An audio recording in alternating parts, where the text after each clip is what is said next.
The Republicans just took back control of the House.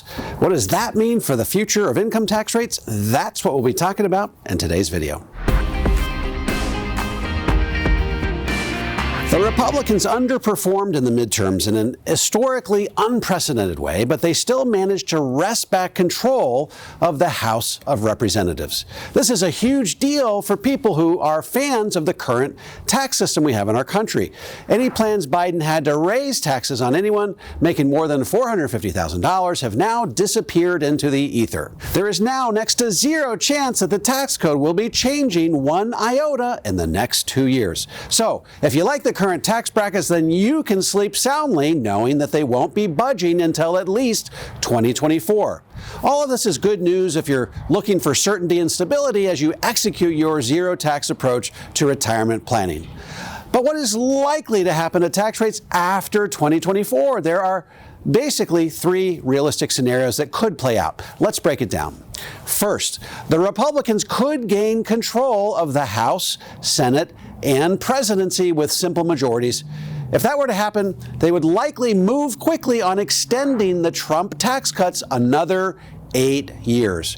Remember, under budget reconciliation, they would only need a simple majority in the House and the Senate. This is great news for investors who are taking full advantage of the 22 and 24% tax brackets to get their tax-deferred retirement savings shifted to tax-free.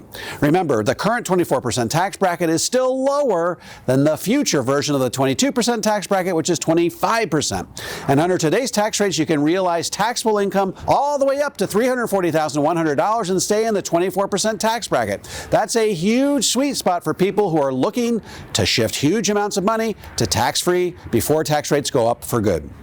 An extension of the Trump tax cuts, however, comes with a huge downside, particularly if the Republicans are unwilling to dramatically reform Social Security, Medicare, and Medicaid over that same time frame.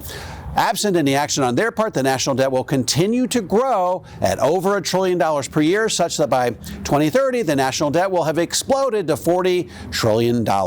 If you recall, 2030 is also when former Comptroller General of the federal government, David Walker, predicted that tax rates will have to double. Next, let's talk about what happens to tax rates if the Democrats control the presidency, the House, and the Senate with simple majorities. What are they likely to do? If history serves as a model, they will attempt to extend the Trump tax cuts for the middle class for another 8 years through 2031. That means you'll be able to continue to take advantage of the 22 and 24% tax brackets as you wend your way towards the 0% tax bracket. For those who make more than $450,000 per year, you will likely see your tax bracket revert back to what it was in 2017, which is in keeping with Joe Biden's campaign promise and the general sentiment of the Democratic Party. Now, let's address a third scenario. What if Congress is split? If neither Democrats nor Republicans hold full control of the levers of power, then you will likely see the Trump tax cuts expire in 2026. That means they will revert back to exactly what they were in 2017, with each of the brackets adjusted for inflation. This will be a setback for people looking to execute power of zero type strategies. Why? Because the current 22 and 24% tax brackets are the sweet spot for this type of planning. The 24% tax bracket allows you to realize income, including Roth conversions, all the way up to $340,100 for married filing jointly. However, if the Trump tax cuts expire in 2026, that 24% tax bracket reverts back to 28%. Don't get me wrong, power of zero strategy is still eminently doable at those tax rates. After all, Roth conversions still happened all the time pre-2018. It just means that you'll give away slightly more to the IRS along the way, which means you may run out of money a bit sooner than you thought possible.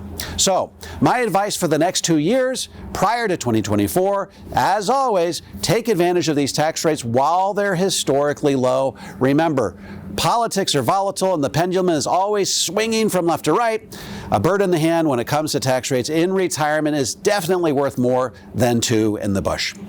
If you need some help creating a strategy that helps insulate your retirement savings from higher taxes, head on over to davemcknight.com and click on the Work with David button. I'm happy to lend a hand. If you have any comments or questions, feel free to drop them into the comment section below. I'll respond to every single one of them personally. And don't forget to click like, subscribe, and the bell so you never miss a video. This is David McKnight. I look forward to seeing you on the next video.